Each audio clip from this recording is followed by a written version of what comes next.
le risque est moins grand. Alors j'aimerais justement revenir sur cet aspect-là, puisque l'un des aspects de cette crise a été justement ce qu'on a appelé le confinement. Et à un moment donné, pendant la crise, on nous a dit « il faut vous confiner ». Eh bien probablement que ce confinement a sûrement joué un facteur accélérateur de la propagation du virus, en tout cas intrafamilial.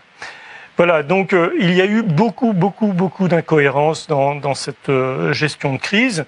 Ce que j'aimerais toujours apporter, c'est un message d'espoir. C'est que j'ai, pour ma part, l'impression qu'une grande partie de la population a été exposée à ce virus. C'est une hypothèse forte, je le sais. Cette exposition a été fulgurante, très rapide, a touché un très grand nombre de gens, mais très peu de gens ont été malades. Les gens qui ont été malades, ce sont des gens qui étaient déjà en un état de faiblesse de santé.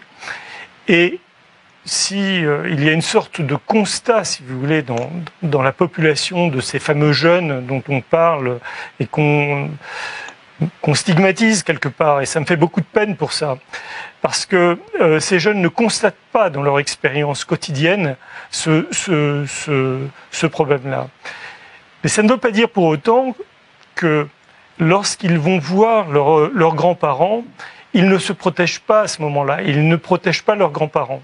Donc lorsqu'ils sont entre eux, ils ont peut-être le Covid, ok, ils sont porteurs, mais ils ne sont pas malades.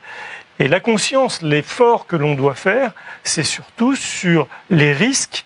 Ensuite, lorsqu'ils sont proches de personnes à risque, et ça c'est connu, les personnes à risque sont connues, eh bien là, il faut probablement avoir, si vous voulez, une méthode pour expliquer le mieux possible ça. Et si les gens comprennent, probablement, ils adopteront l'attitude plutôt que des méthodes plus ou moins coercitives qui obligent les gens sans comprendre ce qu'ils font.